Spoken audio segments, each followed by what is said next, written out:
Donald Trump സമാധാന ചർച്ചകൾ നടക്കുകയാണെന്ന് പറഞ്ഞ ആ പോയിന്റിൽ എണ്ണയുടെ വില കുത്തനെ താഴേക്ക് പോകുന്നു നമ്മൾ കണ്ടു. ഇതിന് ഇറാൻ പറഞ്ഞ മറുപടി എന്താണ്? ഇറാൻ പറഞ്ഞ മറുപടി സമാധാന ചർച്ചകളൊന്നും തന്നെ ഇപ്പോൾ ഇവിടെ നടക്കുന്നില്ല. ഇങ്ങനെ ഇറാൻ പറഞ്ഞതിന് ശേഷം ഉടനെ എണ്ണയുടെ വില വീണ്ടും ഇന്റർനാഷണൽ മാർക്കറ്റിൽ മുകളിലേക്ക് പോയി. ഇനി വേറൊരു കാര്യം നോക്കിയാൽ ഇറാനിലെ പല നഗരങ്ങളും പല പ്രദേശങ്ങളും പൂർണ്ണമായി ഇപ്പൊ നശിച്ചിട്ടുണ്ട്. ഇറാൻ ഇപ്പോൾ ചോദിക്കുന്നത് ഇതിനുള്ള പണം അമേരിക്ക ഇറാന് കൊടുക്കണം. അതായത് യുദ്ധത്തിൽ സംഭവിച്ച നാശനഷ്ടങ്ങൾക്ക് അതിന്റെ നഷ്ടപരിഹാരം അമേരിക്ക ഇറാന് നൽകണം. ഇറാൻ പറയണത് നിങ്ങൾ ഞങ്ങളുടെ മേൽ ആക്രമണം നടത്തി, യുദ്ധം ചെയ്തു, അതുപോലെ ഞങ്ങളുടെ നേതാക്കളെ കൊന്നുകളഞ്ഞു, ഞങ്ങളുടെ ജനങ്ങളെ ഇപ്പോഴും കൊന്നുകൊണ്ടിരിക്കുന്നു. ഇവയെല്ലാം എന്ത് ചെയ്യണം? അമേരിക്ക ഉടനെ തന്നെ നിർത്തണം. ഇതാണ് ഇറാന്റെ അമേരിക്കയോടുള്ള നിലപാട്. ഈ ട്രംപിന്റെ സമാധാന ചർച്ചകൾ നടക്കുന്നുവെന്ന് സ്റ്റേറ്റ്മെന്റിന് ശേഷം ഇവിടെ ഇറാൻ തീർത്തു പറയുന്ന ഒരു കാര്യം, ഇങ്ങനെ ഒരു സമാധാന ചർച്ച ഇതുവരെ ഇവിടെ നടന്നിട്ടില്ല.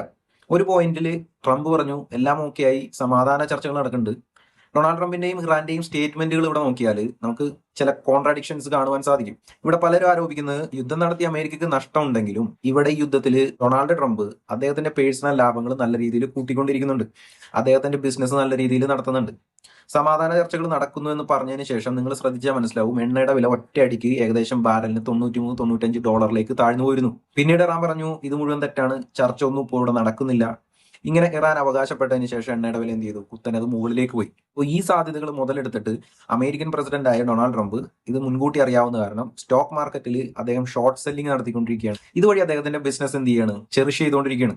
ഇനി ഗൈസ് വേറൊരു കാര്യം പറയട്ടെ, ഇവിടെ ശ്രദ്ധിക്കേണ്ട ഒരു പ്രധാന കാര്യം, ഇറാൻ അമേരിക്കക്ക് സമാധാന കരാർ നടപ്പിലാക്കാൻ 5 ഡിമാൻഡുകൾ വെച്ചിട്ടുണ്ട്. അതായത് ഒന്നാമത് ആക്രമണം, അസാസിനേഷൻ ഉടൻ നിർത്തണം, അതായത് അവരുടെ നേതാക്കളെ കൊല്ലുന്നത് ഉടൻ നിർത്തണം. രണ്ടാമത് പറയുന്നത് ഇനി ഒരിക്കലും യുദ്ധം ആവർത്തിക്കില്ലെന്നുള്ള ഉറപ്പ് ഇറാൻ അമേരിക്ക നൽകണം. അത് വെറുതെ നൽകിയാൽ പോരാ, അതിന് വേണ്ട വ്യക്തമായ വ്യവസ്ഥകൾ വെച്ചിട്ട് വേണം നൽകാൻ. മൂന്നാമത് പറയുന്നത് യുദ്ധത്തിൽ ഇതുവരെ ഇറാൻ ഉണ്ടായ നഷ്ടങ്ങൾക്കനുസരിച്ച് നഷ്ടപരിഹാരം അമേരിക്ക നൽകണം. അതായത് ഇൻഫ്രാസ്ട്രക്ചർ, ബിസിനസ്, മനുഷ്യജീവൻ എല്ലാത്തിനും നഷ്ടപരിഹാരം അമേരിക്ക നൽകണം. അതുപോലെ അവരുടെ ഇറാന്റെ എല്ലാ ഫ്രണ്ടുകളിലും യുദ്ധം ചെയ്യുന്ന പ്രോക്സി ഗ്രൂപ്പുകൾ, അതായത് ഹമാസ്, ഹിസ്ബുള്ള പോലുള്ള ഗ്രൂപ്പുകൾക്ക് മേൽ അമേരിക്ക നടത്തിക്കൊണ്ടിരിക്കുന്ന ആക്രമണം ഇവിടെ വെച്ച് നിർത്തണം. അഞ്ചാമത് പറയുന്നത് strait of Hormuz. Strait of ഹോർമസിന്റെ മേൽ ഇറാന് സമ്പൂർണ്ണ അവകാശം നൽകണം. അതായത് അവിടെ ആരൊക്കെ പോകണം എന്ന് ഇറാൻ തീരുമാനിക്കും.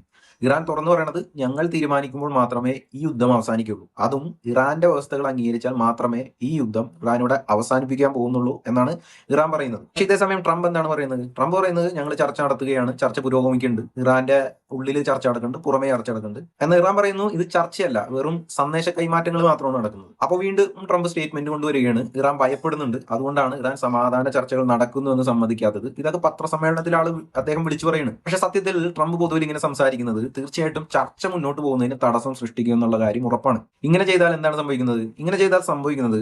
എന്താണെന്ന് വെച്ച് കഴിഞ്ഞാൽ ചർച്ചകൾ വിജയിക്കാതെ കാര്യങ്ങൾ കൂടുതൽ വഷളായി തീരും. ഈ യുദ്ധം നീണ്ടുപോയാൽ ലോകം വലിയ ഭീഷണി നേരിടേണ്ടി വരും. ആ ഭീഷണി എന്താണെന്ന് വെച്ച് കഴിഞ്ഞാൽ ഇറാൻ ഇപ്പോൾ തന്നെ പറഞ്ഞിട്ടുണ്ട്, ഹോർമൂസ് മാത്രമല്ല, വേണ്ടി വന്നാൽ അവര് ബാബൽ മന്ദർ സ്ട്രൈറ്റും അടയ്ക്കുമെന്ന് പറഞ്ഞിട്ടുണ്ട്.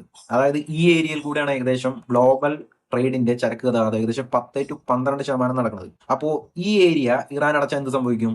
ബാബൽ മന്ദർ സ്ട്രൈറ്റും ഹോർമൂസും ചേർത്താൽ ഏകദേശം ആഗോള ചരക്ക് ഗതാഗതത്തിന്റെ 30% വരെയും ബാധിക്കും. കാരണം 20% സ്ട്രൈറ്റ് ഓഫ് ഹോർമൂസും പിന്നെ ഈ സ്ട്രൈറ്റ് ഓഫ് ബാബൽ മന്ദർ സ്ട്രൈറ്റും കൂടി മൊത്തം 30% വരും. അങ്ങനെ വന്നാൽ ആ ഒരു സിറ്റുവേഷൻ ലോകത്ത് ഒരു ഗ്ലോബൽ റിസഷനിലേക്ക് തള്ളിവിട്ടെന്നിരിക്കും. ഇനി ഇവിടെയും കാര്യങ്ങൾ നിൽക്കില്ല. കാരണം യമനിൽ ഹൂത്തി ഗ്രൂപ്പ് ഉണ്ട്, അവർ ചെങ്കടലിലേക്ക് ഇറങ്ങിയിട്ട് അവർ ഷിപ്പിനെ ആക്രമിക്കാൻ തുടങ്ങും. അതുപോലെ കടലിൽ മൈനുകൾ, പിന്നെ ഡ്രോൺ ആക്രമണം, മിസൈൽ ആക്രമണം ഇവയെല്ലാം നടത്തി ഗ്ലോബൽ എക്കണോമിയെ വീണ്ടും തകർക്കും. ഇങ്ങനെ വന്നാൽ ഇതിന്റെ ഫലം എന്തായിരിക്കും? ഇങ്ങനെ വന്നാൽ ഇതിന്റെ ഫലം ഏറ്റവും കൂടുതൽ അനുഭവിക്കാൻ പോകുന്നത് ഇന്ത്യ, ചൈന അതുപോലെയുള്ള ഏഷ്യൻ രാജ്യങ്ങളായിരിക്കും. ഇപ്പോൾ ട്രംപ് കളിച്ചുകൊണ്ടിരിക്കുന്ന ഗെയിം എന്താണ്? ട്രംപ് കളിച്ചുകൊണ്ടിരിക്കുന്ന ഗെയിം വേറൊന്നുമല്ല. അതായത് ട്രംപ് പറയുന്നു ചർച്ച നടക്കുന്നു. ട്രംപ് ഇങ്ങനെ പറഞ്ഞ ഉടനെ തന്നെ എന്ത് ചെയ്യുന്നു? എണ്ണവില താഴേക്ക് പോകുന്നു. ഇറാൻ പറയുന്നു ചർച്ചയില്ല, ഉടനെ തന്നെ എന്ത് പറ്റുന്നു? എണ്ണവില മുകളിലേക്ക് പോകുന്നു. ഇതാണ് ഇപ്പോൾ നടന്നുകൊണ്ടിരിക്കുന്ന ജിയോ പൊളിറ്റിക്കൽ ഗെയിം എന്ന് പറയുന്നത്. ഇനി പറയട്ടെ, മറ്റൊരു വിചിത്രമായ പ്രസ്താവന ട്രംപ് ഇവിടെ പറയുന്നത്, ഇറാനിലെ ആളുകൾ എന്നെ സുപ്രീം ലീഡർ ആകാനായിട്ട് ക്ഷണിച്ചു എന്നാണ്. ഇതെങ്ങനെ സാധ്യമാകും? ഇതെങ്ങനെ സാധ്യമാകുന്ന എത്ര ആലോചിച്ചിട്ട് എനിക്ക് മനസ്സിലാവില്ല. കാരണം ഇറാനിലെ സുപ്രീം ലീഡർ എന്ന് പറയുന്നത് ഒരു മതപരമായ സ്ഥാനം കൂടിയാണ്, അതൊരു രാഷ്ട്രീയ പോസ്റ്റ് മാത്രമല്ല. ഇപ്പോൾ ട്രംപിന് മുമ്പിൽ ഇപ്പോൾ അമേരിക്കയിൽ ഞാൻ നോക്കുമ്പോൾ ഏകദേശം മിഡ് ടൈം തെരഞ്ഞെടുപ്പ് നടക്കാൻ പോവുകയാണ്. അറ്റ്ലീസ്റ്റ് അമേരിക്കൻ ജനതയുടെ മുമ്പിലെങ്കിലും അദ്ദേഹം വിജയിച്ചു എന്ന് കാണിക്കേണ്ടതുണ്ട്.